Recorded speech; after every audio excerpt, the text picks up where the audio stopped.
Hola, ¿cómo están? Muy buen día para buena parte de Latinoamérica. Buenas tardes. Em, en África, sede principal del simposio global Ubuntu de Menengue.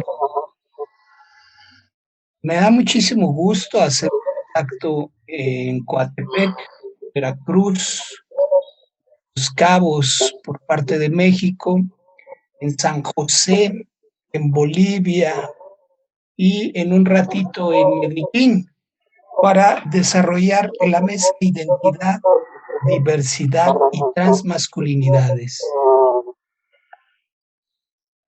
Sí, podemos compartir pantalla en un momentito, la habilitamos. Una mesa de lujo para dar marco esta mañana a otra jornada del Global 2021. Me acompaña y voy a saludar con mucho gusto a Raúl Alberto González Herrera. Él es hombre transexual, licenciado en biología por la Universidad Veracruzana, maestro en neuroteología en psicoterapia gestal. Su vocación es el estudio de la conducta y su pasión es la investigación. Las líneas de trabajo en la investigación, las fuerzas afiliativas y antagónicas en grupos sociales, individuos periféricos, mates no humanos, conducta parental, conducta paternal, y conducta maternal en escarabajos, arañas, roedores, primates no humanos, entre otros. Conductas reproductivas, hombres transexuales, estilos de vida. Hombre transexual, intervención desde la perspectiva de psicoterapia gestal, ofrece psicoterapia individual, de pareja y grupal, dicta pláticas, conferencias sobre su experiencia de vida como hombre transexual y es promotor del grupo de hombres responsabilizándose de su vida HRV en Jalapa. ¿Cómo estás, Alberto? Buenos días. Buenos días. Gracias por la invitación y por estar aquí. Muy contentos de contar contigo. Nos acompaña también de México Israel Jacob Flores García. Él es licenciado en Psicología Social por la UAM Iztapalapa. Obtuvo la medalla al mérito universitario en 2015. Es candidata a maestre en Antropología Social por el CIESAS de la Ciudad de México. Actualmente estudiante de la maestría en Intervención Psicológica en la línea de Educación para la Paz, Derechos Humanos, del SIC Santo Tomás del IPN. Ha participado en diversos foros nacionales e internacionales sobre estudios de sexualidad y género. En 2013, en la ciudad de Buenos Aires, la Asociación Internacional para el Estudio de la Sexualidad, Cultura y Sociedad le otorgó un premio por la investigación presentada. Realizó una estancia de investigación en el CIEC durante 2016-2017. Fue coordinador de grupos académicos de la Academia Mexicana de Estudios de Géneros de los Hombres durante el periodo 2015-2017. Ha dado varios diplomados y seminarios en temas de género, feminismo, diversidad sexual, traducción, cuerpo y violencias en instituciones como la UNAM, el CIESAS, el Departamento Ecuménico de Investigaciones en Costa Rica y la Universidad de Texas en Austin. Mi querido Jacob, muchísimas gracias por aceptar la invitación. ¿Cómo estás? Ay, aquí ando. Un honor estar aquí. Muchas gracias por la invitación. Muy felices de saludarte. En San José tenemos a David Paniagua Vega. David actualmente culmina el trabajo de la maestría Perspectiva de Género en los Derechos Humanos en la Universidad Nacional de Costa Rica. Es licenciado en Psicología, bachiller en Género y Desarrollo, ambas carreras cursadas en la Universidad Nacional de Costa Rica. Desde 2007 laboró para la Asociación Demografía Costarricense en el cargo de educador sexual para el proyecto País Costa Rica, un modelo sostenible de prevención combinada y atención a la población, hombres que tienen relaciones sexuales con hombres y mujeres. También se desempeña como consultor independiente en temas de igualdad de género, masculinidades, prevención del VIH, hostigamiento sexual y derechos humanos, donde ha participado como co-creador de la política local para la igualdad efectiva entre mujeres y hombres, cantones de Santo Domingo y Vázquez de Coronado. Facilitado talleres en las 7 provincias de Costa Rica y en República Dominicana es miembro de la red Men Engage de Costa Rica. Mi querido David, ¿cómo estás? Buenos días. Buenos días a todos, todas, todos. Es un placer estar acá. Muchas gracias por la invitación a este espacio. Y bueno, pues estamos muy emocionados de iniciar con esta reflexión. Muy felices de poder tener esa. Se conecta también en la sala mi querido Gustavo Flores desde Bolivia. En algún momento le daremos voz y se incorporará también Jonathan desde Medellín para conversar sobre los tópicos que tienen que ver con la identidad, la diversidad, la expresión y las transmasculinidades. En principio les proponemos un formato de 10 minutos para que cada uno de ustedes pueda hacer una primera aproximación sobre el tema y después hacemos un diálogo interactivo en la segunda y última parte de la mesa, si están de acuerdo. Si estás de acuerdo, Alberto, podríamos empezar contigo. Mil disculpas, preferiría que empezara otra persona. Jacob, ¿podemos empezar contigo? El Ya, video. Jacob. Acá estoy. Sí, aquí ando. Y sí, con mucho gusto, déjenme compartir mi pantalla. Preparé una pequeña cosita, porque si no me gusta el chisme y me sigo como hilo de media, decía mi abuelita y mi mamá. A ver, ahí está. ¿Se alcanza a ver mi pantalla? Bueno, pues acá estoy. Pues esta es una reflexión que les tengo aquí a compartir en este espacio.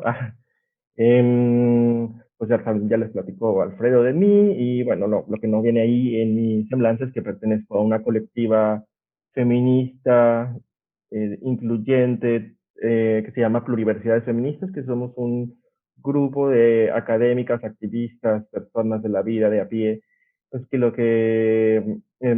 lo que nos dedicamos es a pensar nuestro lugar en el mundo y nuestros accionarios, ¿no? Desde diferentes lugares, por eso somos pluriversas. Entonces, mi intervención va a estar dividida como en 4 partes, que es básicamente lo que quiero platicarles, como 4 aspectos. El primero es hablando desde este cuerpo, las prácticas corporales en la investigación, quién soy yo, cómo me construyo y qué tiene eso que ver con el tipo de investigación que he realizado. Es una reflexión sobre la melancolía y el duelo en la construcción de las identidades masculinas. En tercer parte me encantó. De lengua me eché un taco. Pinkwashing, mansplaining y políticas de la invisibilidad. Y la cuarta parte, y la parte más esperanzadora, sería ¿qué sería de mí sin el amor de las lesbianas? Dice mi maestra Artemisa Telles. Y yo le agrego, y sin el amor de las mujeres, la sanación como camino cósmico y político, como dice mi otra maestra, Lorena Capnal. Entonces, les voy a ser breve aquí, hablando desde este cuerpo.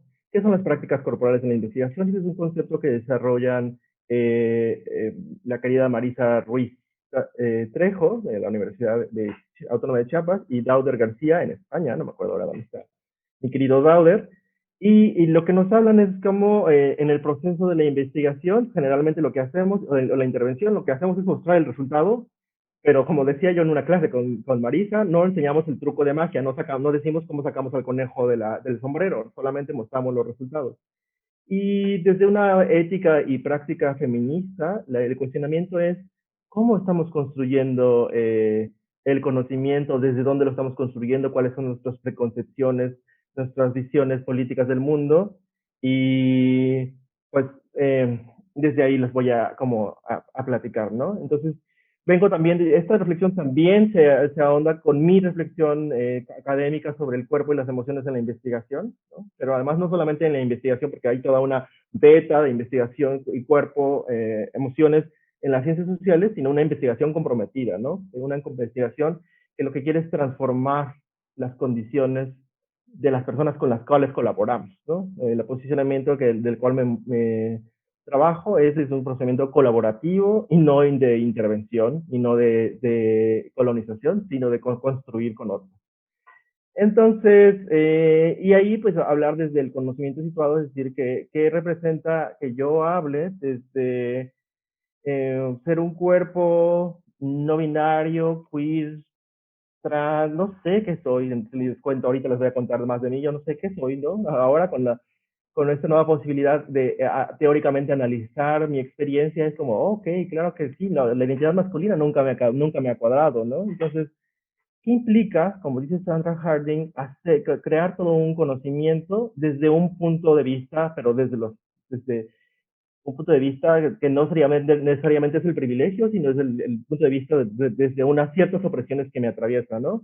Y pues aquí lo que quiero decir es que cuando hablo de esto no es jugar a la basurita, como han dicho algunos de mis amigos, amigas, gente que quiero, cuando yo les digo de que hablo desde ser un cuerpo neurodivergente, loca, sidosa, varica, que viene de un contexto pobre y marginalizado, porque esos fueron mis familias. Ustedes disculpen que se me quiebre la voz, pero pues ni modo, así es esto, porque pues yo estoy aquí desde el esfuerzo de muchas mujeres que dieron su vida y su trabajo para que yo obtuviera educación, ¿no? Entonces, ¿qué es esto de cuando yo estoy hablando de un cuerpo y me dicen, oye, es que ningún chile te embona porque estás bien encabronada con todo el mundo y todo lo cuestionas y todo lo dices, y es como, es que el mundo es muy injusto y de verdad que no estoy jugando a la basurita, la vida también me ha pateado y seguramente he pateado a otros, y lo único que quiero en este mundo de la vida es vivir sin oprimir ni ser oprimido, ¿no? Sin oprimir ni ser oprimida. Entonces, eso es poner nuestra vulnerabilidad como lo trabaja Judith Butler, pero que ya saben que mi querida amiga Judith Butler no cita a las otras teóricas previas a ellas, ¿no? Pero antes de la Judith Butler y su vulnerabilidad en resistencia, desde los feminismos, se ha hablado de cómo poner el cuerpo y poner esos dolores que nos atraviesan en la investigación es también un lugar de la resistencia. No es un lugar de decir soy la víctima y quiero que me salven, sino es un lugar de soy alguien que ha sido atravesado por múltiples violencias y desde ahí resisto y desde ahí señalo. Entonces, bueno, pues desde este cuerpo extraño y raro y abyecto que soy, pues, ¿qué es hacer una investigación? Además, desde una melancolía y un duelo de no ser una identidad masculina, ¿no? O sea, a mí me parece muy extraño y bien curioso que de repente en las redes, porque debo aceptar que mi deseo es por otros hombres, ¿no? O por entes masculinos, y entonces que me digan en las redes, es que tú eres tan masculino y tan viril, y es como de, es que no has visto mis tacones y mis vestidos, ¿verdad? Y no me interesa nombrarme desde lo masculino, porque lo masculino y lo varonil y lo hombre nunca me ha significado, ¿no? Siempre me quedó como grande esa categoría, pero sin embargo me tengo que poner ahí a ciertas veces porque si no soy ininteligible, ¿no? Soy alguien que no puede ser visto, alguien que no puede ser entendido, y entonces a veces tengo que, pues, leerme, ¿no? Si tengo que hacer un trámite, no voy a ir a decirle a las autoridades, es que soy un cuerpo extraño porque no me identifico como hombre, pero tampoco soy trans, pero soy una cosa extraña, ¿no? Entonces, pues es extraño esto, ¿no? Y aquí solamente quiero citar unas cosas interesantes que dice Oscar Walsh para como posicionar un poco lo que esto, qué es esto de ser un cuerpo que desea a otros cuerpos masculinos. Y dice Oscar Walsh, es cierto que fui homosexual, pero ya no lo soy. Entendí con rapidez que la homosexualidad es una forma científica de homofobia, así que dejé de ser homosexual. También fui gay, pero dejé de serlo, dejé de ser gay cuando esa identidad se banalizó y fue traicionada por la política y absorbida por el mercado. La identidad gay actual es una identidad basura, como son la mayoría de las realidades de nuestra sociedad. Ya no soy homosexual, ya no soy gay, soy tan solo un hombre que padece, como trato otros hombres, la homofobia de quienes no respetan mis opciones de género. Y aquí yo le agrego al Oscar Wilde, yo ni soy hombre, ni quiero serlo, ¿no? Soy un cuerpo que resiste, soy un cuerpo que no tiene un lugar en lo masculino, en lo viril, que no le interesa ser desde ahí, aunque sea nombrado desde ahí muchas veces, porque pues a veces, como les digo a mis amigas feministas, Taya, Marisa, otras filósofas, pues la testosterona en mí es un accidente biológico, ¿no? Yo no pedí ser esto, pero también es una realidad material que no puedo negar, ¿no? Los demás me ven como hombre, como ente masculino, y eso no lo puedo negar, pero también desde ahí puedo resistir y generar otras estrategias, ¿no? Bueno, y esto de la melancolía y el duelo lo tomo de Judith Butler, cuando habla sobre la construcción de la heterosexualidad como un duelo no acabado, como un duelo no hecho, porque dice que los heterosexuales tienen un duelo al nunca poder reconocer que el deseo también puede ser por otra persona de su mismo género o cuerpo, ¿no? Como el complejo de Edipo siempre pasa papá, hija, mamá, hijo, ¿no? El complejo de Electra pasa por ahí. Dice Judith Butler, se nos niega la posibilidad de otras formas de deseo. Y entonces es una pérdida que los heterosexuales viven porque siempre tienen esa melancolía. La melancolía es la pérdida no aceptada. Entonces, pues desde ahí, ¿no? Hablo desde ese duelo de renunciar a hacer lo que alguna vez dijeron que era y pues la melancolía de no saber qué es lo que estoy perdiendo, ¿no? Y no saber lo que es lo que soy. Y después pongo aquí, quiero casarme con las diosas creadoras, con las diosas antiguas, en el sentido de que a veces una en la vida está tan golpeada por los asuntos de amores y vincularse con hombres y de repente, yo sé que este es un espacio distinto y que todos estamos posicionándonos por hacer activismos y accionar desde otros lugares, pero desde los lugares académicos en los que he estado y desde los lugares activistas con los hombres que he trabajado, pues muchas veces caen en una victimización de yo soy hombre y sufro y entonces pues a mí ayúdenme, ¿no? Y entonces decían mis colegas feministas, pues que los hombres hagan su chamba, ¿no?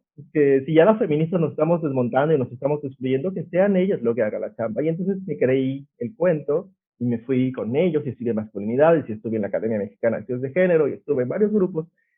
Y me di cuenta que no, pues que cuando seas macho intelectual de izquierda, de derecha, de progre y no progre, ¿no? Y que mientras siendo hay un cuestionamiento ético de tu existencia, de cómo eres hombre en el mundo y para qué quieres ese cuestionamiento, pues si no, por eso las odian ciertas comadres feministas que dicen, oye, vienen los masculinólogos a robarnos el poco presupuesto que nos dan las cosas de género, ¿no? Y pues sí, creo que si no cuestionamos eso, pues podemos caer muy fácilmente en eso. Aunque también tendría que ser como esta otra beta de los estudios de género que también pues, se constituyan en cuestionar las formas de construir lo masculino y a los hombres. Pues por eso digo, quiero casarme con las diosas antiguas, quiero no desear a los hombres, quiero casarme con Yemanjá, quiero no tener nada que ver con eso, porque ese es un lugar que me lastima, porque es un lugar que no me identifica, y además cuando me vinculo con ellos, siempre es como algo medio rara la cosa, ¿no? Entonces, bueno, de lengua me he hecho un taco. Ustedes no sé si conocen esa expresión, ¿no? Que quiere decir, pues sí, ¿no? De discurso hago muchas cosas, pero a la mera hora, pues poca accionar, ¿no? Pinkwashing, mansplaining y política de la invisibilización. Bueno, aquí digo, los jotos, los putos, las lenchas, los manflores, estamos en peligro de extinción porque ahora todo el mundo es gay, lesbiana, global, ¿no? Gays de bien, lesbianas de bien, las señoras que pueden consumir, que pueden construir, las que pueden acceder a las marcas, las que pueden tener ciertas identidades, los cuerpos que sí son deseables por el Estado. Esos son los que nos habla el gobierno de vengan a comprar, vengan a consumir porque ustedes son turistas, porque ustedes tienen dinero, pero los jotos, las putas y las otras, las que no tienen dinero, las marginalizadas y las pobres, esas no nos importan, ¿no? Esas no están en las políticas públicas.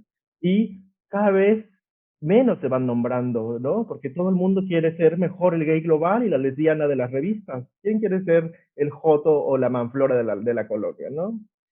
En esta cuestión del max planning, no nos da tiempo, pero si pueden, busquen el video de la Invastorics sobre el macho intelectual, ¿no? Entonces en la parte dice colaborar con un macho intelectual, señalando cómo en estos avatares de los estudios de las masculinidades y los estudios de género, pues me he encontrado con un montón de gente más,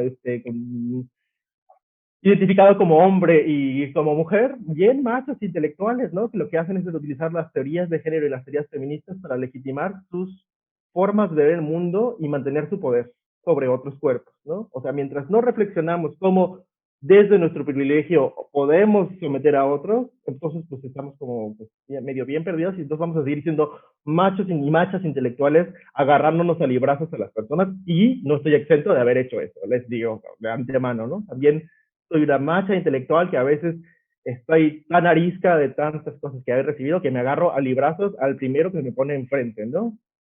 Y ya solo para reflexionar, no sé si vieron toda esta cosa de que hace una semana era el Día Internacional de la Visibilidad Trans, ¿no?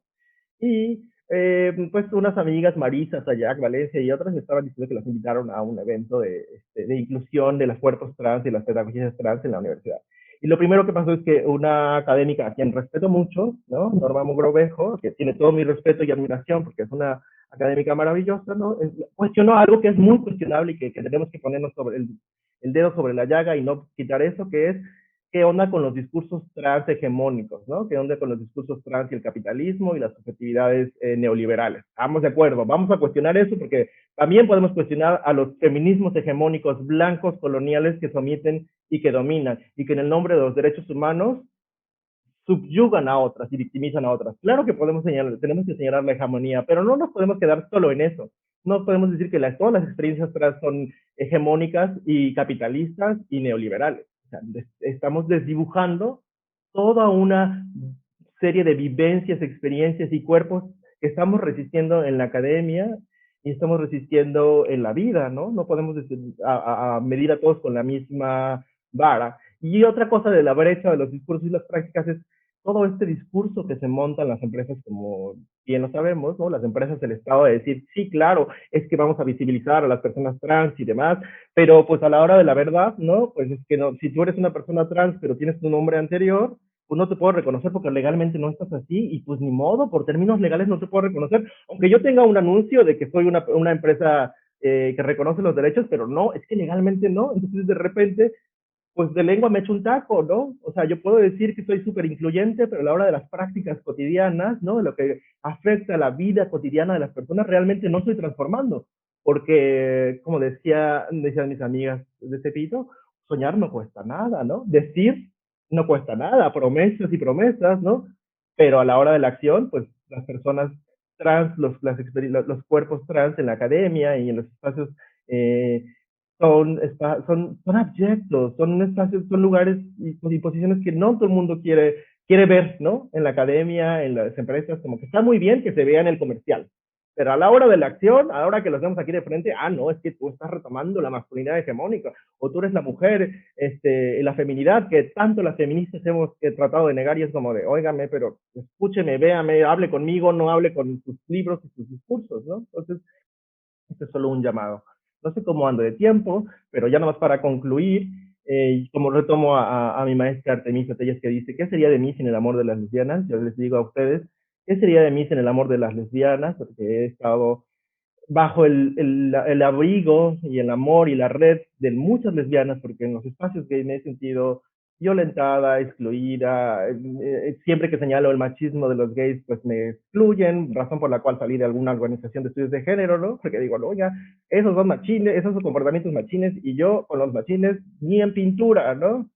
Entonces, y las mujeres que siempre me han conocido son las mujeres lesbianas y las mujeres trans e incluyentes, ¿no? Y entonces, quiero decir que quiero agradecerles a todas esas mujeres que están sanando sus heridas, están construyendo vidas y también nos están dando un espacio para los cuerpos que estamos fuera del binomio, ¿no? Y entonces, como dice Lorena Carnal, sanando tú, sano yo, sanando yo, sanas tú. La sanación como un camino cósmico y político, es decir, yo no voy a esperar a sanar todas mis heridas para construir un mundo mejor y para tratar de poner mi corazón y mis saberes para que las cosas sean distintas, por lo menos en lo cotidiano, por lo menos voy a interpelar y voy a cuestionar lo que está pasando.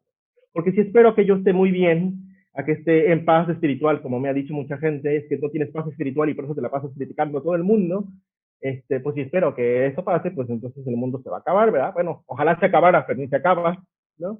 El mundo se va a seguir cayendo a cachos mientras uno sigue con este discurso sí neoliberal espiritual de hay que trabajarse con uno mismo y primero estar en paz para después afrontar el mundo. Y es como de, óigame, no, el sufrimiento es interdependiente. Lo que me pasa a mí tiene que ver con lo que le pasa al mundo. Lo personal es político. Y entonces vamos a poner nuestra experiencia política ahí, ¿no? Y ya para concluir, es un concepto muy bello de Bell Hooks, que retomo en mi tesis de maestría con las mujeres lesbianas con las que trabajé, que es la sanación erótica. Cuando Bell Hooks habla de la sanación erótica entre mujeres negras, habla de cómo perder el miedo al contacto, cómo perder el miedo a la cercanía, al amor, al reconocimiento, al tocarse, al estar así. Y yo nos pregunto, ¿cómo le perdemos el miedo a todas las personas que fuimos en algún momento educados en lo masculino o como hombres, o que nos vivimos desde ahí y nos da tanto miedo que otra persona se nos acerque, nos da tanto miedo la intimidad emocional, nos da tanto miedo que otra persona muestre su sufrimiento, porque además si muestra su sufrimiento, lo único que quieres hacerle es darle consejos. No le puedes aceptar su sufrimiento porque lo único que quieres es que pare de sufrir y cállese, ¿no? Haga sus cosas, ¿no? Y es como de, oigan, no, hay que posicionarse éticamente desde el sufrimiento, porque tú no sabes lo que la otra persona está haciendo y lo que está pasando, ¿no? No te puedes imaginar las luchas internas y las luchas de la vida que cada una de nosotras tenemos. Y entonces, la invitación es desde lo erótico, desde lo erótico sanador, desde lo erótico como potencia de vida, desde el reconocernos, desde el tocarnos, desde el podernos ver a los ojos, pues construir otras formas, ¿no? Y aceptar nuestras vulnerabilidades. Y ya, solo para concluir, este es un amoroso llamado queer feminista, como lo dice mi querida maestra Sara Ahmed, ¿no? Un queer feminismo que te haga vibrar las manos, que de lo que hablas sea eso que te duele, que te hace llorar, ¿no? Y entonces hago este amoroso llamado queer transfeminista, porque es el concepto que han utilizado mis queridas maestras en México, el transfeminismo, a cesar los ataques contra los cuerpos trans y los cuerpos neurodivergentes. Los cuerpos trans y los cuerpos neurodivergentes no queremos ser atacadas, no queremos ser las víctimas, no queremos ser rescatadas, solo queremos ser respetados, solo queremos tener tener dignidad, hasta que la dignidad se haga costumbre, porque nuestra dignidad se ha negado, nuestro dolor se ha negado, porque siempre ha sido tratado de entender desde una hegemonía de un discurso sobre lo trans y sobre lo masculino queer extraño que realmente nos interpela, ¿no? Entonces solo concluyo con esto, venimos desde distintos frentes, con sufrimientos innombrables, el patriarcado y las microagresiones cotidianas han trastocado nuestras vidas. Rompe el silencio, porque no te protegerá. Recuerda que se supone que no sobreviviríamos, y eso lo tomo de Audre Lorde. We were meant not to survive. Así que rompamos el silencio, rompamos los pactos patriarcales, hablemos de lo que nos duele, respetemos nuestras vulnerabilidades y abracémonos en nuestras diferencias. Gracias. Muchísimas gracias a ti, querido Jacob. Me siento muy provocado, muy conmovido por este amoroso llamado que nos compartes, por supuesto, hablándonos desde las coordenadas, de este lugar de resistencia donde lo personal es político y te ha tocado, has elegido crear un espacio de resistencia desde el cuerpo. Has puesto ya algunos conceptos muy interesantes, seguramente vamos a tener oportunidad de profundizar. Te fuiste arriba del tiempo, pero prometo compensar también con David y con Alberto. Desconozco si ya está Jonathan en la sala, pero si estás de acuerdo, David, vamos contigo. Nos quedamos de inicio con 10 minutos y, y compensamos. ¿Estás listo, David? ¿O... Efectivamente. ¿Sí? Sí, ya estamos acá. Nada más te pediría que me autorices compartir pantalla. Y ya te tenemos. Perfecto. Bueno, entonces a mí lo que me interesa en este espacio es dejar también una provocación, pero más desde el lugar del actuar. Entonces, ¿verdad? Y después de lo que plantea Jacob, es muy rico porque Jacob hace esa crítica desde la academia y a mí también me interesa porque entonces esto es el que nos aflige, nos oprime, pero entonces, ¿cómo? El cómo le entramos a estas formas de poder ir cuestionando el aprendizaje de la masculinidad para aquellas poblaciones que de pronto no están dentro de la academia o que se han pasado por la academia no han tenido como un acercamiento a las ciencias sociales, por ejemplo, o a espacios donde puedan empezar a construir y a tejer otros discursos en torno al aprendizaje de la masculinidad. Entonces, desde acá es cómo los proyectos en salud dirigidos a hombres deben de tener, podemos buscar cómo ir integrando desde ahí la perspectiva de masculinidad, que son campos de acción donde podemos empezar a cuestionar, ¿verdad?, la forma en que los hombres han aprendido a conducirse por la vida, o las personas que han sido, ¿verdad?, pues se han construido y se definen como hombres, han aprendido a conducirse por la vida. Y con esto voy a traer el ejemplo, ¿verdad?, acá, en lo que es la prevención del VIH, cómo se está haciendo en Costa Rica, con hombres que tienen sexo con hombres, si bien esa categoría es bastante cuestionada y la podemos, pues analizar bastante. Yo no soy tan a favor con ella, sin embargo, al menos en el país es lo que se utiliza y al ser lo que se emplea, pues desde acá nos agarramos para este lenguaje común que tiene que ver hombres que tienen sexo con hombres, es una categoría para designar todas las prácticas sexuales entre hombres independientemente de cómo definan su orientación sexual. Entonces, en Costa Rica se encuentra un poco que la prevalencia del VIH es del 15%, mientras que en el resto de la población es del 0,03%. La prevalencia es sumamente alta. Y es acá donde a mí me gusta cuestionar, porque muchas veces, ¿verdad? Desde los inicios de la aparición de la infección y los estudios, se empieza a hablar que es una infección que ocurre porque, bueno, que es un castigo divino y todos estos discursos relacionados a la homofobia. Y también entonces muchas veces se habla, ¿verdad?, de que es por que los hombres, ¿verdad?, que tienen prácticas sexuales con hombres, tienen una prevalencia más alta por su orientación sexual. Y esto no es así, es más bien por el hecho de ser hombres, por cómo han aprendido a vivir la sexualidad, por cómo se ha entendido la sexualidad. Y desde esta lógica, las formas del placer. Entonces, ¿qué es lo que pasa? En muchos países estamos, ¿verdad?, trabajando con hombres desde la diversidad en materia de educación sexual y todo siempre está dirigido a repartir condones, a dar lubricantes y a enseñar a poner correctamente un condón, ¿verdad? Todo siempre está como dirigido a eso y ahí nos quedamos. Entonces, desde lo que es Asociación Demográfica en el proyecto VIH Costa Rica, ¿verdad? Bueno, aquí vemos otra estadística interesante, que en 2017 se encuentra que la población de HCH en Costa Rica indica el 61,5% no haberse realizado una prueba antes de VIH, ¿verdad? Entonces también esta desconexión con el autocuidado y que también es un costo que tiene la masculinidad, que también, bueno, muchos hombres no tienen conciencia. Entonces, a partir de esto, ¿verdad?, poder analizar cómo ha sido este aprendizaje de la masculinidad a partir de las vivencias personales, la historia de vida, el contexto donde se desarrolla y qué tan asociado ha estado sus valores patriarcales, ¿verdad?, los valores tradicionales de la masculinidad, es necesario, porque más allá de que los hombres aprendan a ponerse un condón, es ir actuando en cómo los hombres han aprendido de pronto a relacionarse con ellos, ¿verdad? Y desde acá es una invitación importante de cómo ir traduciéndolo. Entonces, desde acá, Asociación Demográfica, ¿qué es lo que hemos podido ir haciendo? Ir trabajando en estrategias que donde el eje transversal es la prevención del VIH, pero tomamos como posibilidad hacer otras actividades donde no solo hablemos de eso, sino que tengamos esa permisiva para ir cuestionando, para ir hablando de todas estas temáticas necesarias en el trabajo con hombres, ¿verdad? Y es sobre la sexualidad masculina, cómo podemos reflexionar acerca de esa sexualidad masculina.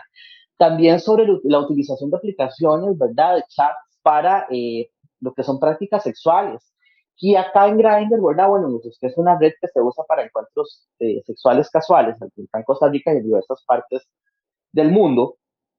Y acá también aprovechamos para hablar de gordofobia, aprovechamos para hablar de transfobia, aprovechamos para cuestionarnos, ¿verdad?, cómo también nos relacionamos con el riesgo.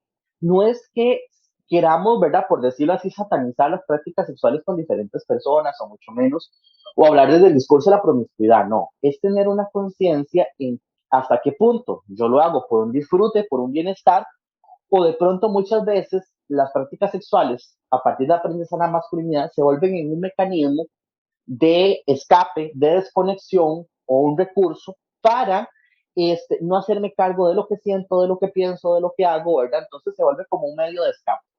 Y es ahí esas reflexiones, es ahí donde a mí me interesa que cuando tengamos un proyecto, en este caso es sobre salud sexual con hombres desde la diversidad sexual, pero también cuando tengamos proyectos en salud que sean dirigidos a hombres, debemos incorporar la perspectiva masculinidades.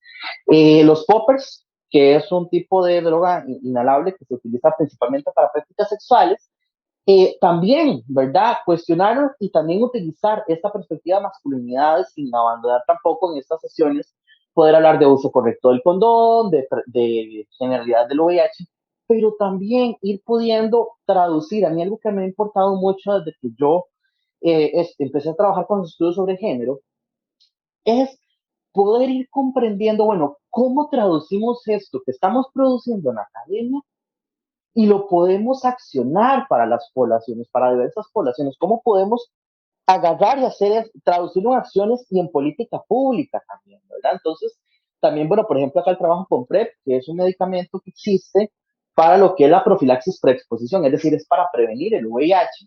En Costa Rica esto apenas está hablándose, es muy incipiente, y realmente no es algo que sea muy conocido, sino que más bien es algo que apenas, como les digo, está entrando. Entonces, por eso, poder ir ingresando en estos temas son formas de también vender atractivo el trabajo. Por acá también tenemos el tema de ejercer violencia y que lo trabajamos en talleres como Hombres que amamos a otros hombres y vivieron felices por siempre, donde cuestionamos la construcción sociocultural del amor romántico, hablamos de la violencia en la pareja y bueno, desde ahí también cómo se ejerce el poder, cómo es que desde ahí se da la subordinación. Y también aprovechamos acá para no solo hablar de las parejas, sino también de cómo ejercemos violencia contra otras personas, independientemente si son nuestras parejas o no, en cuanto a prácticas sexuales también.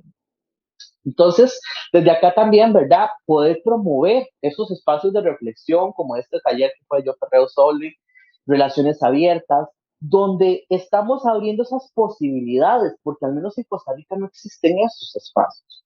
Si bien existe el Instituto WEM, que es para un trabajo masculino, mayormente para hombres que ejercen violencias, por decirlo así, más plausibles. Ayer estaba en una conferencia con Darío Ibarra y Darío decía, ¿verdad? Que no existen violencias, una escala de que una violencia no es mayor o menor que otra, ¿verdad? Sino que hay que verlas todas en su complejidad y por eso la necesidad de poder trabajar en esos espacios, porque ¿qué hacemos con aquellos hombres que de pronto, aquí hablamos principalmente hombres desde la diversidad sexual, que ejercen violencias, que de pronto no van a llegar a trabajarse a un espacio, ¿verdad? Porque la violencia no es tan plausible, pero igual sigue siendo letal, dañina y peligrosa.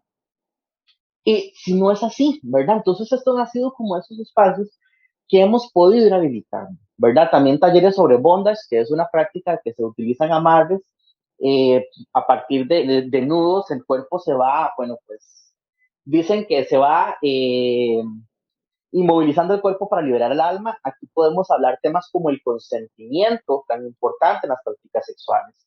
Podemos hablar de la ética del cuidado, podemos hablar de las prácticas sexuales seguras. Entonces, ¿verdad? Poder ir traduciendo en lo que estamos haciendo, ¿verdad? Esta fue de Juegos al Chile, que fue una actividad también donde, bueno, se hicieron diversos juegos de mesa antes de la pandemia, donde la gente se iba, se conocía, habían estaciones donde hablábamos sobre la aprendizaje de la masculinidad, estaciones, porque era sobre diferentes estaciones con juegos, donde, bueno, también hablábamos de uso correcto y también donde habían juegos de mesa, donde había, ¿verdad?, diversos espacios, y es como esta provocación, esto es más una provocación a quienes trabajamos en proyectos de salud, poder empezar a abordar la salud, ¿verdad? Poder abordar los proyectos con una perspectiva de las masculinidades. Hablar también de, por ejemplo, el COVID y lo que ha significado para los hombres, espacios reflexivos, donde conectemos con los sentires. Y es ahí, a mí me parece muy importante todo lo que producimos en la academia, pero ¿qué tanto de lo que producimos en la academia lo podemos ver traducido en la sociedad? Y en los estudios de género pasa muchísimo, que hay muchísimo estudio de género del escritorio, y para mí esto, bueno, es todo un reto porque poder hacerlo atractivo para una población es complejo, pero siento que es ahí donde para mí hay un camino importante. También, por ejemplo, con este tipo de juegos hicimos una especie de un uno sexual, donde, ¿verdad? Se promueve el uso del condón, hablamos de prácticas, ¿verdad? Hay como también promover la educación sexual desde esos espacios. Yo creo que sí nos metiendo en la cotidianidad, irnos profundizando desde ahí para ir impactando en el imaginario, ¿verdad? Progresivamente. Entonces, hay diversos retos que por temas de tiempo no voy a abordar, o tal vez ahora en la discusión los podemos tocar un poco más, pero esta sería mi participación. Quedo cualquier cosa para servirles, cualquier duda, y pues si hay que ampliar algo, pues también con mucho gusto. Querido David, siempre es un regalo poder escuchar compartir espacios, nos muestras una temática por pandemia, principios de los 80, y hoy estamos inmersos en otra, grandes retos, pues sigue siendo toda una realidad que sigue cobrando altísimos costos. país, en el mío y a lo largo de Latinoamérica. Muchas gracias, querido David. Ya regresamos a profundizar. Está en la sala Alberto, sí había salido, pero está de regreso desde Coatepec, en Veracruz. Alberto, si estás de acuerdo, nos quedamos contigo de inicio por 10 minutos. Ya iremos compensando el tiempo en la segunda parte de la mesa. Ok, gracias. Pues empezaría por decir quién soy. No sé si es un honor, pero soy el decano, hombre transexual en la República Mexicana. Esto lo descubrimos cuando quisieron hacer por Canal 11 un programa con un hombre trans. Estaba esperando a ver si era yo. Perdí tu voz, Alberto. Creo que sí se le... Sí, yo también la... Sí, ¿verdad? Uh-huh. La transmisión también interrumpida en Facebook. Sí, se quedó congelado.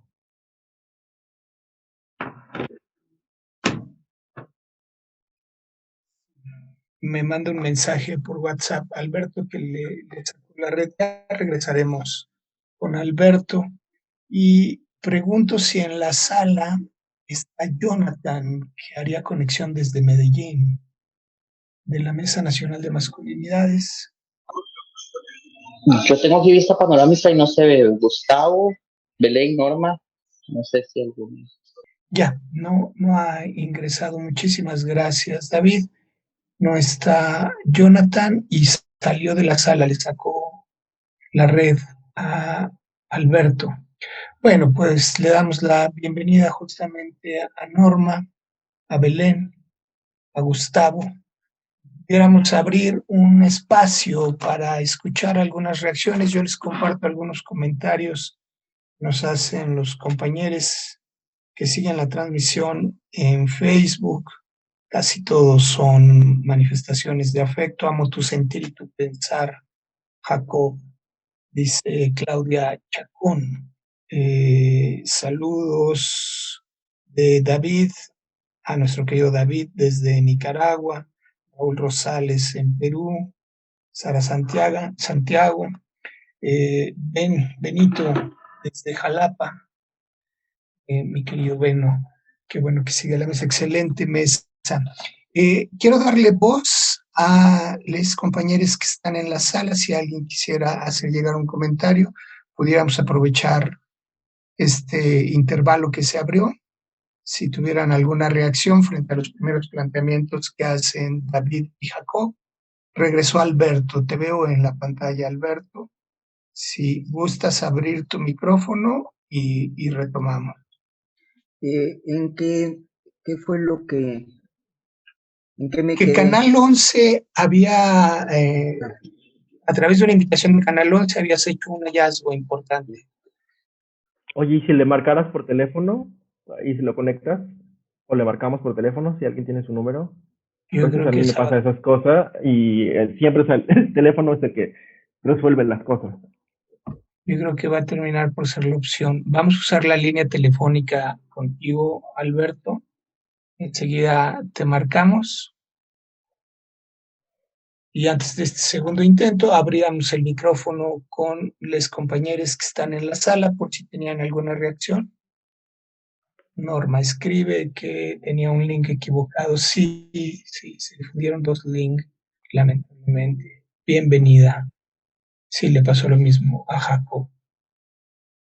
Bueno, si no hay reacción. Si pudiera yo comentar algo sobre el trabajo de David, que además conozco desde hace muchos años de viva voz, ¿no?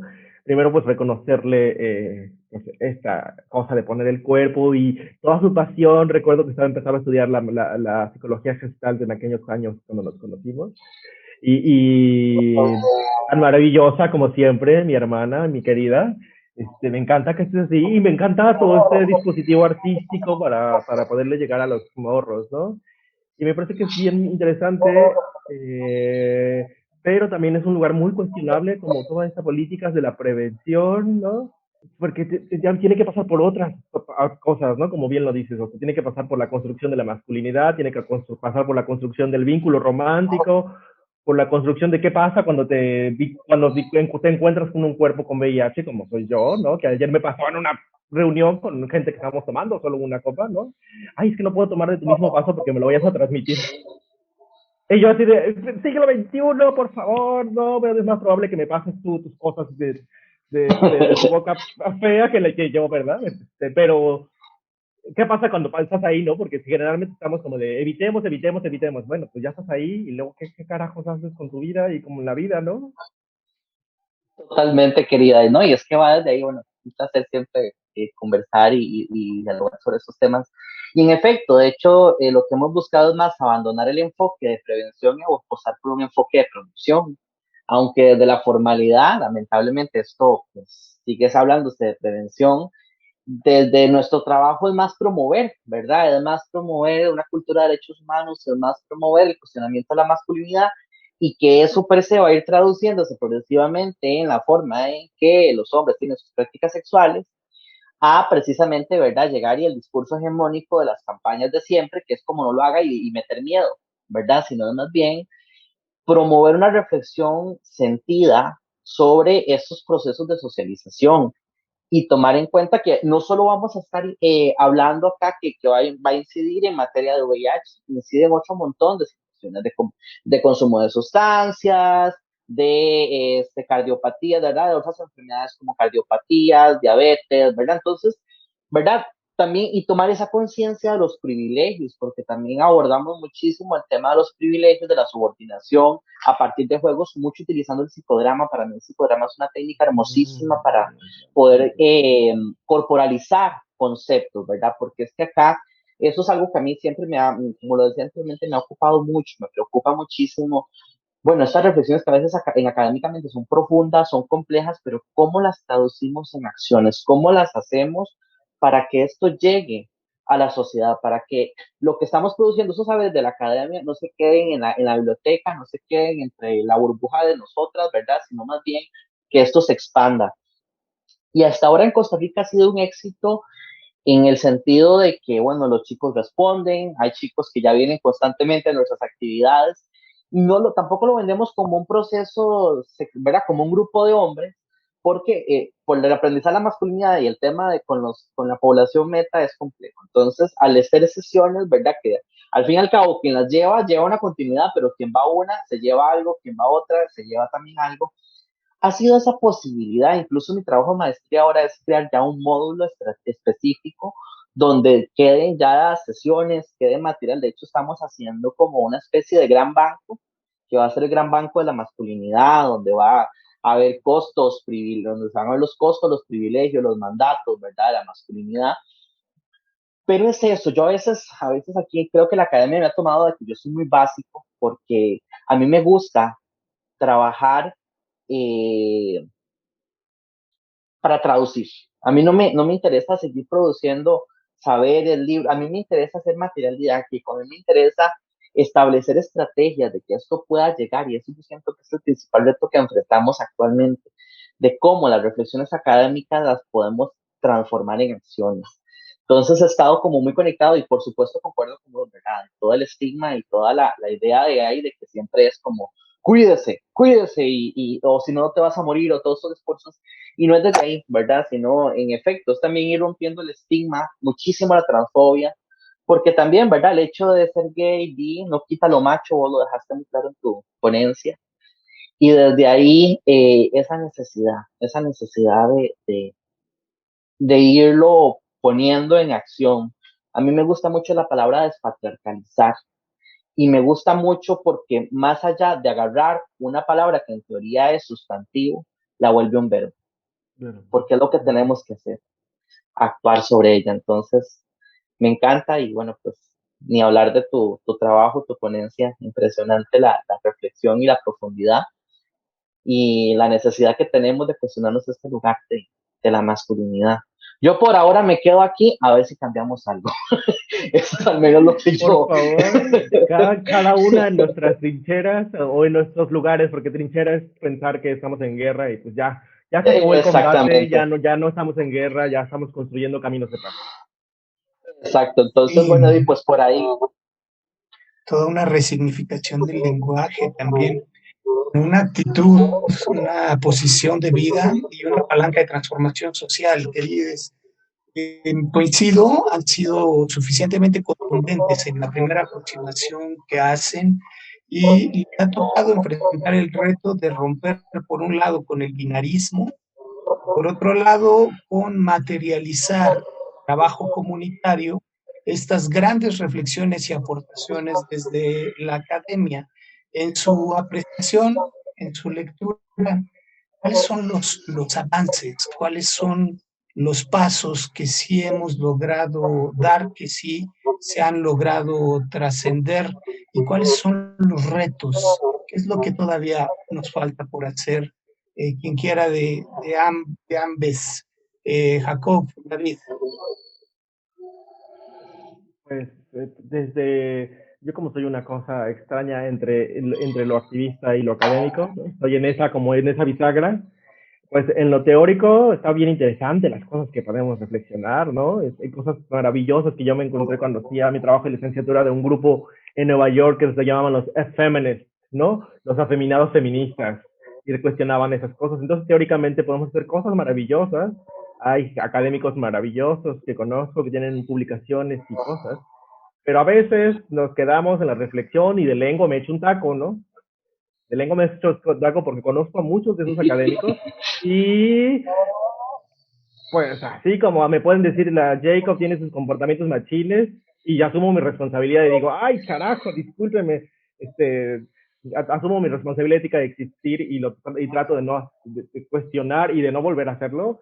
Cuando le devuelves la mirada a otros académicos machines, te dan una cachetada y te agarran a librazos, ¿no? Porque no, o sea, ese yo creo que es el reto, ¿no? Porque hay muy bonitos discursos, muy bonitas teorías, pero a la hora por ejemplo, en la práctica académica, que es otro espacio, ¿no? ¿Qué pasa con los estudiantes, las estudiantes que estamos en estos espacios y pues tenemos que estar bajo el yugo, ¿no? La dominación masculina, ¿no? ¿Qué pasa por un lado tenemos un montón de autorización sobre las masculinidades, pero no tenemos que accionar sobre el acoso en las universidades, ¿no? ¿Y quiénes acosan? Pues la mayoría de los que acosan son tipos, machines, ¿no? Y también machines gays que acosan a otros vatos, ¿no? Y entonces es como de, óigame, pues qué bueno que estemos hablando de la masculinidad y la deconstrucción y de Derrida y Wiri Wiri y Membe y la cosa maravillosa. Y ahora, ¿cómo le hacemos para que nuestras compañeras y nuestros compañeros no se sientan vulnerables y vulnerabilizados en un espacio académico, ¿no? Por ejemplo, porque eso es lo que pasa, ¿no? Desde lo que yo veo acá es eso, ¿no? Y siempre pienso también en la necesidad de este diálogo tan importante que hace David, ¿no? Está muy bien el diálogo académico, pero a ver, aquí como carajo le dices a la gente, porque a mí me dicen mis comadres y mis amigos de repente, pues qué bonito tu discurso, pero no entiendo nada de lo que me estás diciendo. Y yo, pero es que, no, pues es que, no entiendo nada de lo que me estás diciendo. Y yo, ay, carajo, bueno, déjame ponerlo en, porque son como metalenguajes, son lenguajes distintos, ¿no? No necesariamente el lenguaje académico está construido para dialogar con la gente de a pie, ¿no? Y eso está jodido, porque entre más rebuscado, más encriptado y más citas bibliográficas y más citas a Foucault y a los gurús de la masculinidad de estudios de género, mejor tu texto, pero de eso a que alguien más lo pueda retomar, releer, que sea algo que le signifique, que le atraviese, pues no, ¿verdad? Porque aquí es cuántos filósofos machines, ¿no? ¿Cuántos filósofos te citaste en tu texto y qué reflexión y elucubración tuviste? No cuántos corazones atravesaste ni cuántas vidas puedes transformar, ¿no? Entonces yo creo que el reto de la academia, desde donde yo lo veo, que es donde estoy, es cómo transformar estos diálogos académicos en accionares cotidianos. Sí, bueno, muy de la mano con lo que dice Jacob, a mí me parece, bueno, el tema de los tratamientos sexual, machismo, neomachismo, retrosexismos, que están constantemente dirigiendo en el espacio académico es clave de desarticular. También toda esa política, ¿verdad? Esos currículum oculto que hay en la educación. Y en términos sociales, yo creo que algo que tenemos que actuar y que bueno, ayer lo estaba pues hablando Darío Ibarra en una conferencia que estaba sobre un curso que estoy llevando y él era uno de los ponentes. Pero yo vengo cuestionándome mucho esto, ¿verdad? ¿Cómo atacamos, digamos, el tema de la violencia? Si bien hay, digamos, espacios en mi país, son poquitos, pero hay espacios para trabajar con hombres que ejercen violencia, digamos, ya lo que es la violencia física, específicamente, principalmente con sus parejas. Pero ¿qué hacemos con todos aquellos hombres, y ahí también me incluyo, que de pronto ejercemos los micromachismos, que ejercemos estos neomachismos, que son formas solapadas, sutiles? ¿Cómo entrarle a estos sectores, a estos hombres que de pronto no van a llegar a un espacio, a un grupo para hablar porque le pegaron a su pareja, porque no llegan a este, digamos, nivel de violencia, pero tienen otras formas de violencia? Y bueno, la particularidad, ¿verdad? Que la violencia, quien la ejerce no tiene conciencia muchas veces o no sabe que eso es violencia. Y si yo no sé que esto es violencia, no voy a llegar a buscar acostumbrármelo, ¿verdad? Entonces, para mí el reto ahorita actualmente está en cómo generar espacios o qué hacer con aquellas personas que se identifican hombres y que no llegan a esos niveles de violencia, ¿verdad? Que la violencia de pronto es más sutil, es más solapada, pero sigue siendo igual de compleja. Y desde la diversidad sexual esto es complejísimo, ¿verdad? El tema de la transfobia hacia los hombres trans es complejísimo, la gordofobia, la plumofobia, la xerofobia, ¿verdad? Que tiene que ver con el tema de las personas gordas, las personas que de pronto se consideran afeminadas, las personas que viven con VIH, y ahí todo el racismo también que se da, por ejemplo, se puede dar, por ejemplo, a las personas negras desde una fetichización, que puede ser que qué rico por el tamaño del pene y súper cisnormativo y falocéntrico, pero por otra parte también el rechazar el negro o rechazar el migrante, ¿verdad? En Costa Rica hay mucha estima hacia las personas nicaragüenses, por ejemplo. Entonces hay mucho que actuar y a mí me parece que la academia a veces nos preocupamos tanto por profundizar que se nos olvida para qué nacimos. Y es para transformar la sociedad, al menos para mí, ¿verdad? Entonces, yo voy que los desafíos van mucho desde ahí. El tema de cómo ejercemos violencia y cómo actuar en estas poblaciones que de pronto la violencia que ejercen es más sutil. ¿Cómo hacer para cuestionar? ¿Cómo ir? Y de si tienen la respuesta, yo encantado de escucharla, pero, ¿verdad? Es algo que se las trae. Por favor, queremos la llave que concede todos los deseos, por favor, como las personas que actuamos, ¿no? A veces actuamos, porque aquí no hay que decir que una es santa, inmaculada y libre de todo pecado, ¿no? A veces actuamos desde cierto lugar y no nos estamos dando cuenta que nuestro accionar está siendo, pues, violento, o estamos como pues, lastimando a la otra persona, ¿no? Entonces, bueno, hay gente que, pues sí, tiene el trato amoroso de enseñarte y decirte, oye, mira, eso que estás haciendo, pues no andes agarrando a librazos a la gente, ¿no? En mi caso, por ejemplo. No andes agarrando a librazos a la gente porque no está chido. Pero la clave está en cómo transformamos la vida cotidiana, porque a veces yo, desde mi actuar, ¿no? Espiritual y budista y demás, ¿no? Como que señalas amorosamente a las personas, oye, mire, fíjese eso que está diciendo, hay que tomar consecuencia de sus palabras que dice, y te dan una cachetada, así que usted cállese, usted no me va a venir a decir lo que estoy haciendo, porque eso no es violencia, violencia es lo que está haciendo con sus libros, con sus cosas, y dices, chale, no, pues no, pues mejor ya no digo nada, ¿no? Pues a veces, por ejemplo, las académicas nos quedamos en nuestro techo de cristal y en nuestras bibliotecas porque quieres hablar con alguien más, ¿no? O por ejemplo, luego está el diálogo con las activistas y con las académicas. Hay tanto resentimiento de todos lados, ¿no? De las académicas contra las activistas, porque la es que ustedes no teorizan, no porque se protegen en el mundo, y las activistas contra las académicas, ustedes que son unas creídas, mamonas, que que se sientan en sus aposentos, y es como de, oiga, lo único que queremos hacer, como dice mi querida David, lo único que queremos hacer es transformar el mundo. Ese cachito, ese pequeño cachito, sabemos que cortamos ¿no?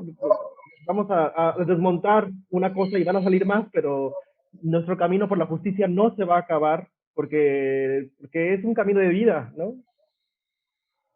A mí me encanta cómo lo han nombrado,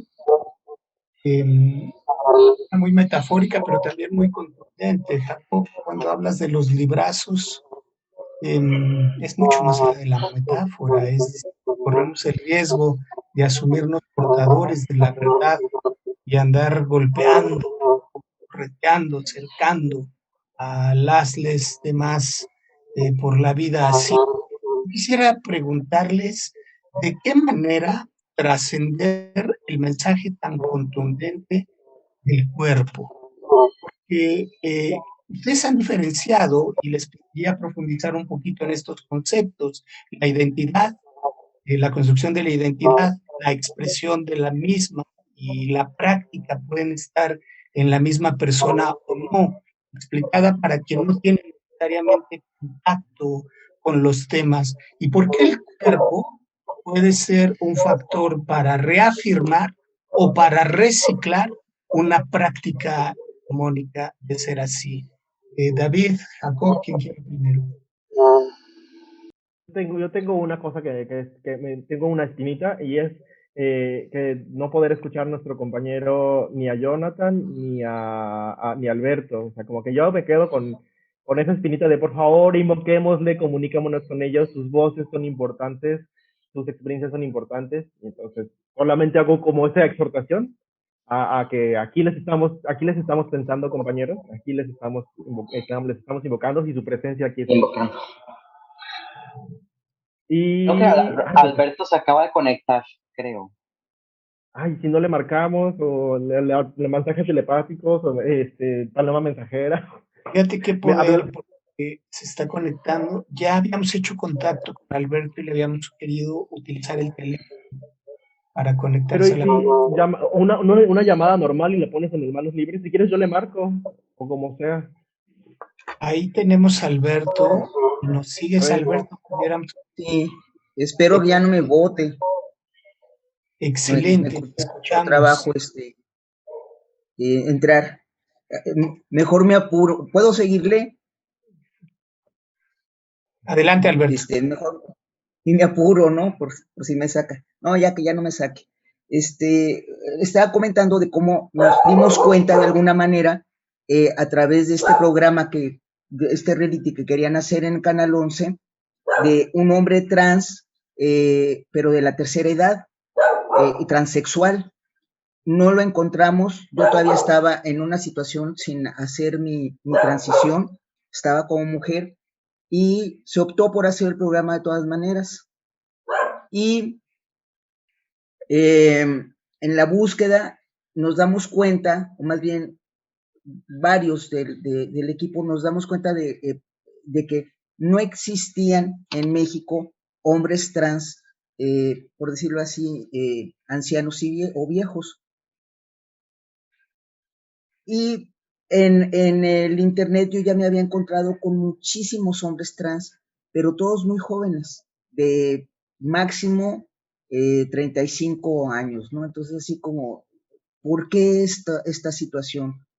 La ventaja al yo ser un hombre trans de más de 60 años, me doy cuenta cómo es la situación de la población trans en décadas, ya que yo mi adolescencia, pues tuve una vida social dentro de la comunidad, viviendo como lesbiana tomboy, pero no había pares, o sea, no había hombres trans.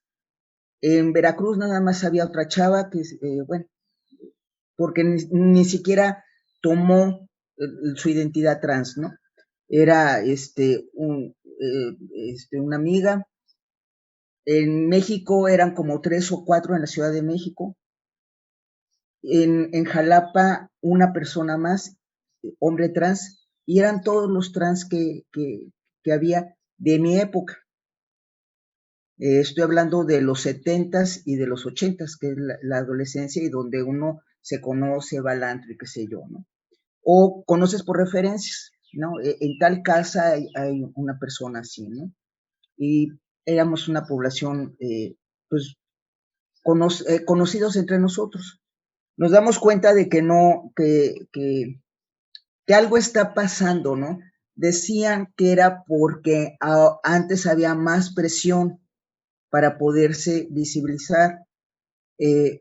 Yo me he dado cuenta que no, simplemente no había. Entonces, ¿por qué ahorita eso de tantos hombres trans.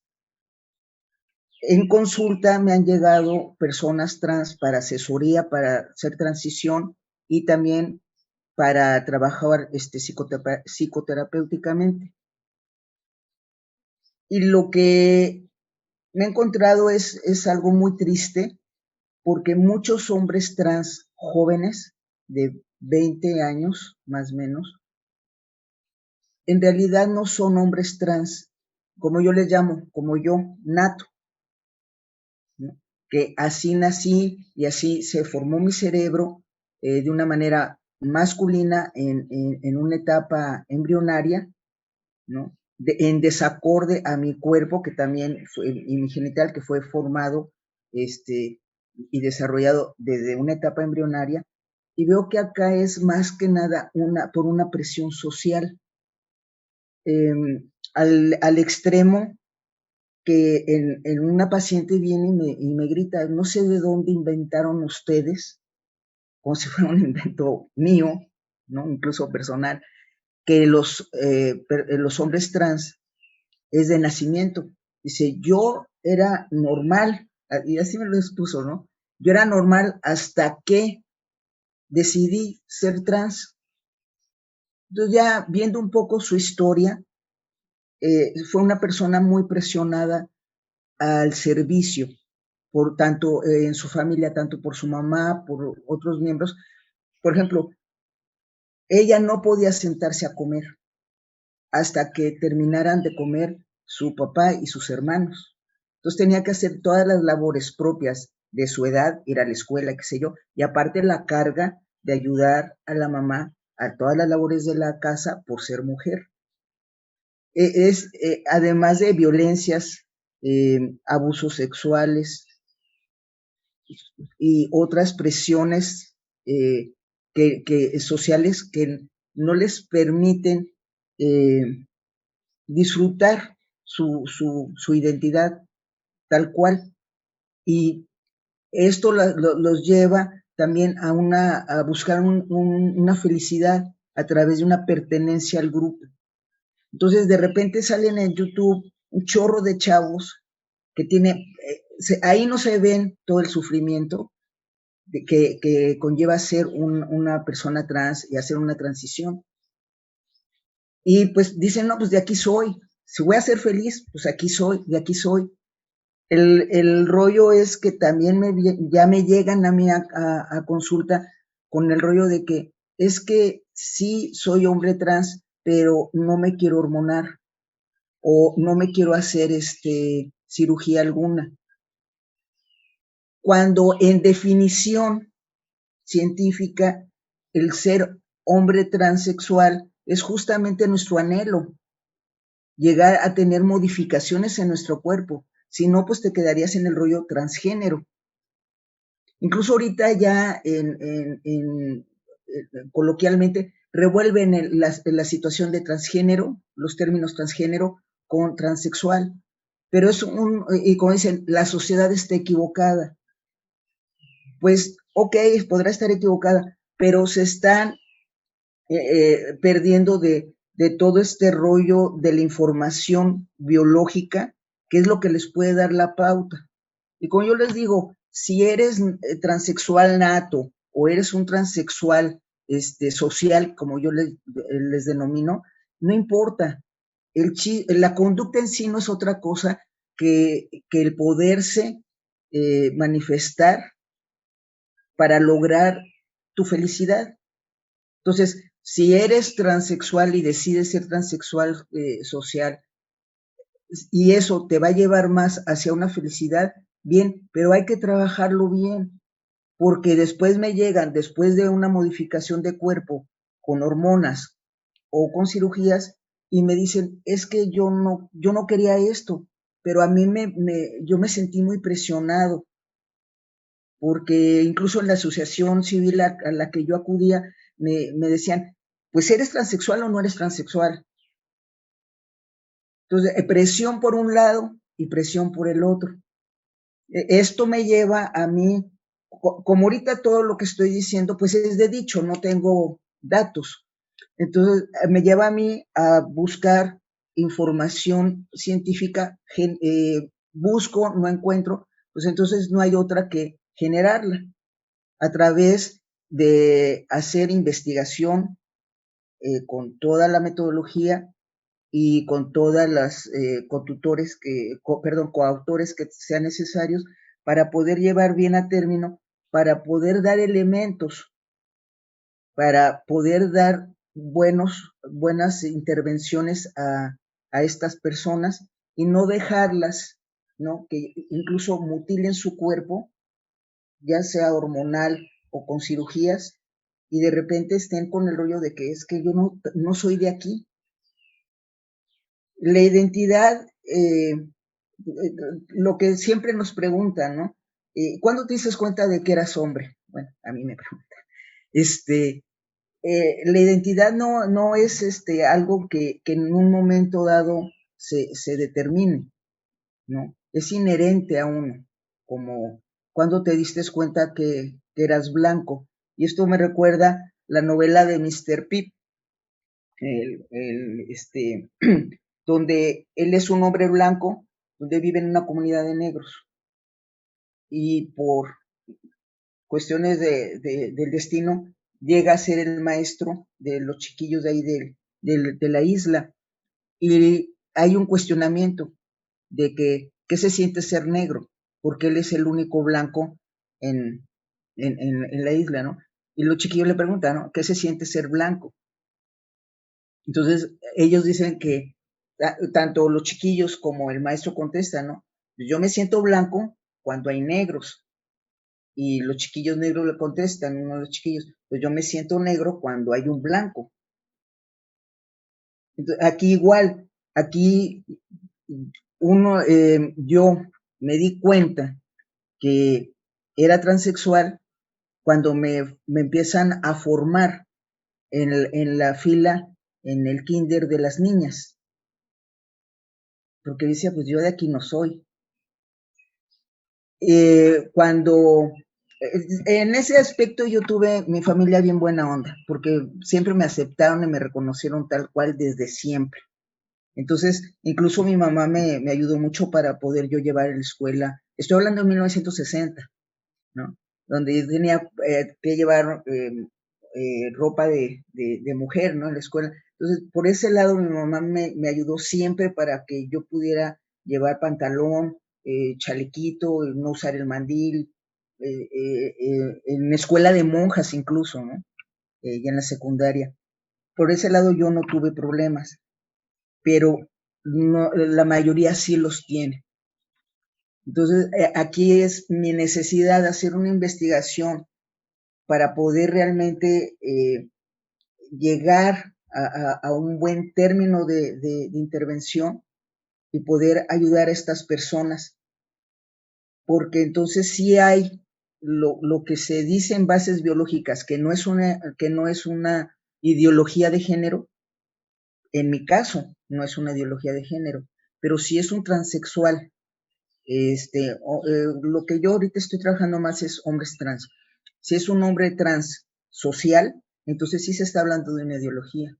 Entonces, ¿cómo poder ayudar a estas personas? Porque si ser hombre trans es un golpe social cañón, ahora es más cañón ser un hombre trans social, porque por donde quiera les está lloviendo, porque también entre transexuales hay mucho antagonismo, mucho golpeteo. Yo les comentaba, ¿no? Que a mí me lastimaron, me agarraron a machetazos afuera de mi casa para quitarme lo trans, y así me lo gritaron, ¿no? Tú eres vieja y te crees hombre y casi te vamos a educar, ¿no? El hecho es de que cuando uno es violentado, pues yo me fui, dije, pues voy a buscar las asociaciones de acá del LGBTI para que me ayuden, no tanto que me salven, me den una vida que me han arrebatado, ¿no? Simplemente compañía. Y no la obtuve. Lo más que me decían era, pues si quieres te damos una asesoría. Yo no la necesito, y menos legal. Yo lo que necesitaba era el acompañamiento. Ni siquiera un acompañamiento psicológico logré. Entonces, dentro de los grupos del LGBTI hay mucho golpeteo. Y parte de ese golpeteo lo están recibiendo estos hombres trans sociales. Incluso golpes por los mismos compañeros, ¿no? Entonces, esa es mi intención, generar información para aliviar un poco. Mi idea es que a través de tener el conocimiento, la discriminación y las buenas relaciones se van a facilitar poco a poco, y la discriminación se va a ir, la tenemos que ir quitando a través de tener el conocimiento, de saber qué es lo que está ocurriendo y cómo está ocurriendo y para qué está ocurriendo. Esa es mi intervención. Gracias. Muchas gracias a ti, querido Alberto. Como en el caso de Jacob y David, hay un planteamiento que invariablemente tiene que ver con lo personal, con la historia de vida, y eso lo valoro muchísimo. Acababa yo de plantearle a David y a Jacob profundizar un poquito sobre estos tres conceptos en los que ustedes han venido descansando buena parte de sus intervenciones. La identidad, como ya lo has hecho, la expresión, la práctica, incluso el deseo erótico afectivamente. ¿Cómo resolver estas tensiones en la búsqueda de la libertad, de la integralidad como persona, y también en la responsabilidad del ser, trascendiendo el binarismo, trascendiendo este enorme paradigma, cómo vivir con cierto bienestar? Y se los planteo ahora al estrés, un poco encaminándonos también hacia una rondita de conclusiones sobre sus proyecciones en el tema. Ha sido una mesa sumamente interesante. Tengo dos mensajes que veo en la pantalla de Beno de Kaiser, que dice que buena mesa. Un ratito comenta qué mesa tan accidentada. Ha tenido todas las complicaciones técnicas, pero eso no ha venido en demérito de la calidad y la calidez con la que se han compartido mis compañeros. Les agradezco muchísimo. Y David, Jacob, Alberto, cómo resolver estas tensiones desde construirse de manera integral y en una práctica que pretende ser contrahegemónica, ya que han nombrado este golpeteo desde lo académico hasta los grupos LGBTIQ+, ¿no? ¿Cómo lo han hecho ustedes y qué propuestas para la transformación social a título de conclusiones? Si estás de acuerdo, David, iniciamos contigo. Acá lo tenía apagado. Aquí, bueno, está viendo el live un momentito y vi que hay una pregunta de David que dice: el uso del PrEP puede ser un elemento para dejar de usar preservativos. ¿Hasta qué punto se puede cuestionar esta práctica? Bueno, quisiera responder antes nada más muy brevemente esta pregunta sobre, si bien la PrEP como tal no es para prescindir completamente del uso del condón, porque la PrEP lo único que va a prevenir es la infección del VIH, ¿verdad? Entonces, solo te protege el VIH, las otras infecciones de transmisión sexual, ¿verdad? No va a hacer un efecto, ¿verdad? La PrEP es como un medicamento antirretroviral en menor carga, que es para prevenir que, digamos, el virus entre al organismo y se dé la infección. Se recomienda principalmente para parejas serodiscordantes, donde una de las personas, ¿verdad?, viva con el virus y la otra no. O también para personas que ejercen trabajo sexual, por ejemplo, es como la recomendación de la PrEP. Sin embargo, al ser un antirretroviral también tiene diversos efectos secundarios, no es como, ¿verdad?, que es un medicamento y bueno, pues es bastante fuerte en ese sentido y puede afectar el hígado. Entonces también es como tomar conciencia, porque el hecho de tomar PrEP no significa per se prescindir del condón, pero muchas veces está pasando según los países, ¿verdad? En muchos países como España, que la gente entonces bajó VIH, pero subieron un montón de ITS como sífilis, ¿verdad? Gonorrea, porque la gente dejó de utilizar el condón. Entonces eso me parece muy importante. A modo de cierre, la importancia de cuestionarnos la normatividad de la idea tan falocéntrica con relación con la masculinidad y la necesidad que todos los hombres cuestionemos, ¿verdad? Desde nuestros lugares, estos aprendizajes culturales, sociales, porque desde ahí también, como desde la política pública debemos de empezar a traducir mucho de lo que hemos conversado acá en acciones, en estrategias, y es esa necesidad de que podamos reconocer cuáles serían, así como hablamos de los costos de la masculinidad, que hablemos también de cuáles serían esos beneficios. Yo creo que a veces nos ha faltado un poco de estrategia para vender, porque ¿qué pasa si le entramos a un político o a la gente que está en las grandes, con los puestos de decisión? ¿Cuánto le cuesta al Estado, verdad, este aprendizaje de la masculinidad? ¿Cuánto se ahorraría el Estado cuestionando la masculinidad? ¿Cuánto empezaría a ser un beneficio? Aunque lastimosamente ponerlo a veces en términos económicos puede facilitar, y es eso. Yo voy mucho a las estrategias que podamos ir construyendo para ir integrando la perspectiva de masculinidades a nuestra sociedad, a la cotidianidad, a la vida, y que eso se traduzca también en la vivencia de nuestras corporalidades, nuestras identidades y el reconocimiento de esa posibilidad de una despatriarcalización de la sociedad. Esa sería también mi conclusión a grandísimos rasgos. O siguiendo este caminito, ¿será que hay algún beneficio en esta forma de impulsar otras identidades más integrales, más libres? Pues bueno, si me permites, Alberto, o quisieras comentar algo tú, creo que no está Alberto. Bueno, pues me tomo primero el permiso de agradecer y honrar la vida de Alberto y de todos los cuerpos y personas trans que resisten y que han vivido violencias. Especialmente invoco aquí a la presencia de mi prima Michelle Said Frufru, que falleció en el 2019 debido a VIH, abandono institucional y violencias médicas dentro del hospital, ¿no? Entonces, honro la vida de mis compañeras trans, honro la vida de mis compañeros trans y pido porque sus caminos sean de paz y de dignidad.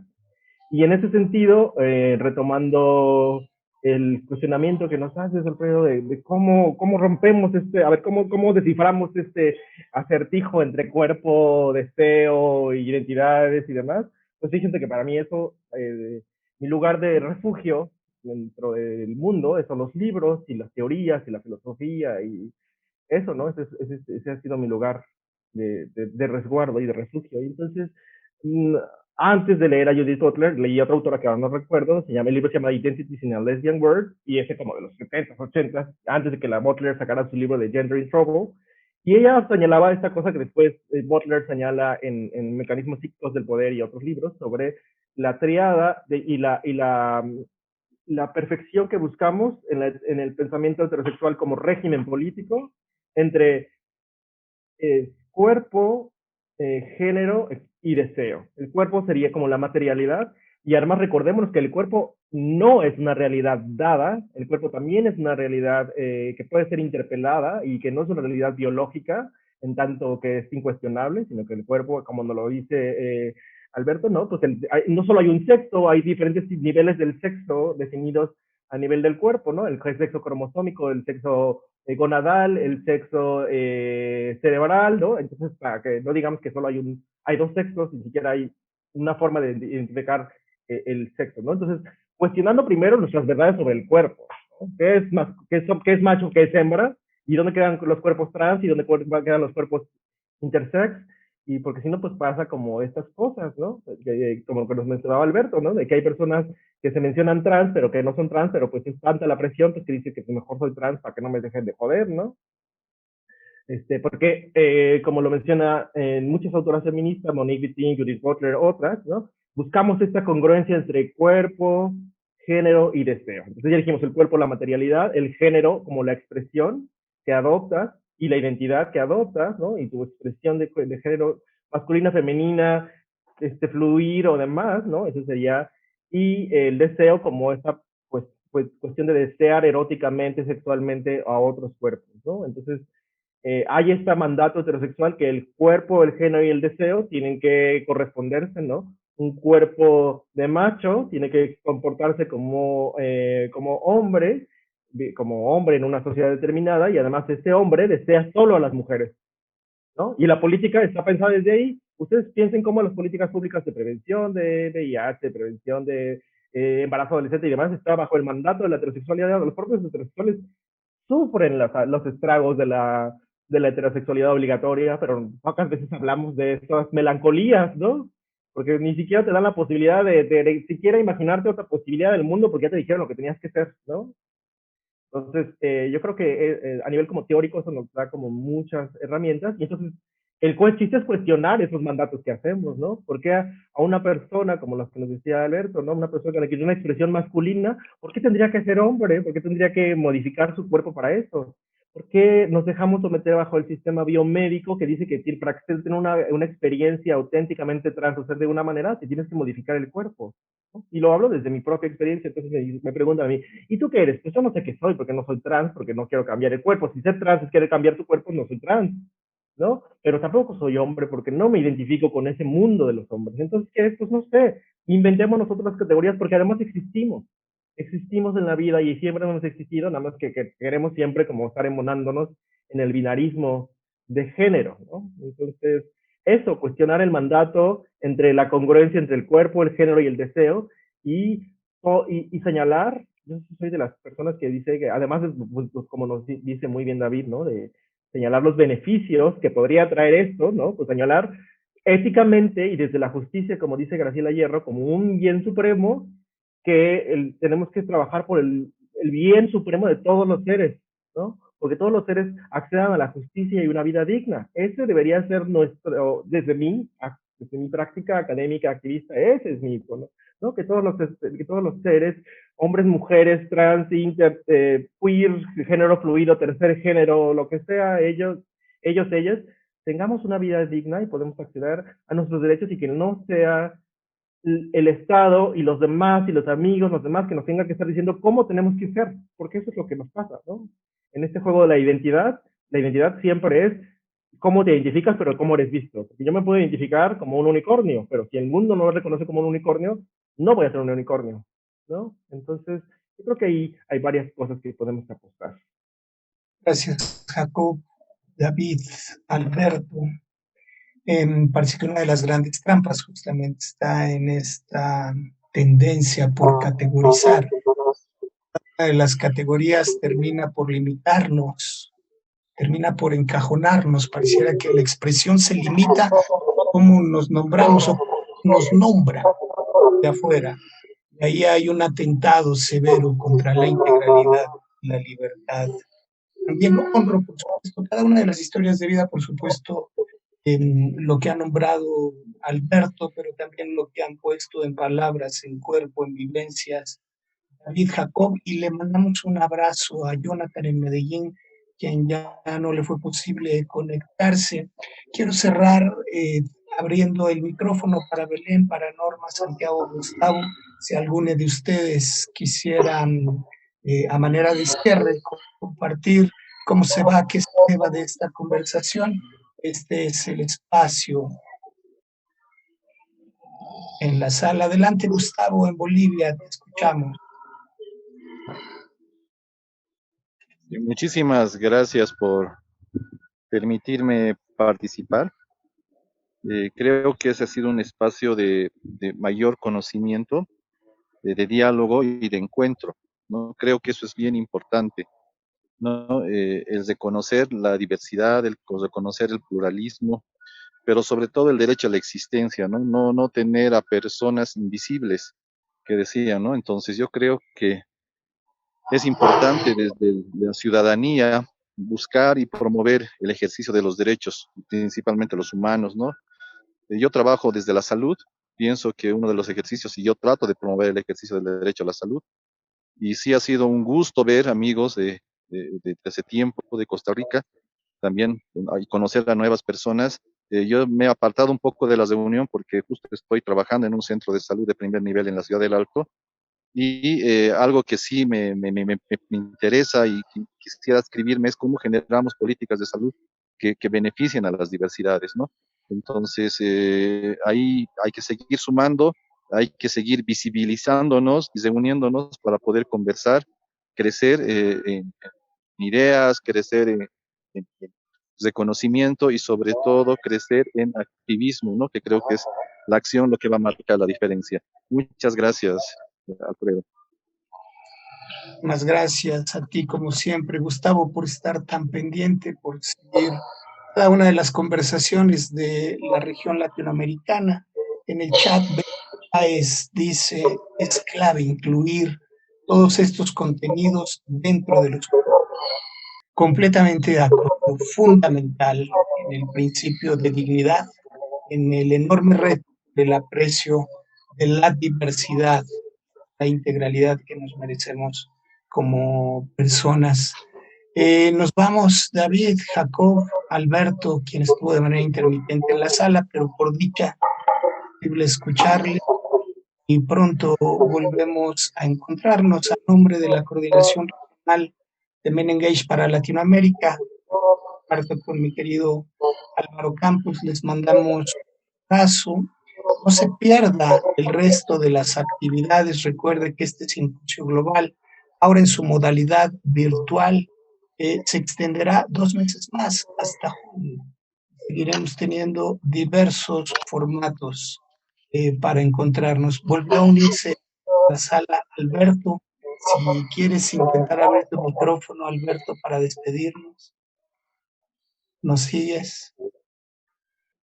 Te seguimos. Compartir tus conclusiones a título Pues de... agradecer y pues la identidad es la referencia del otro, ¿no?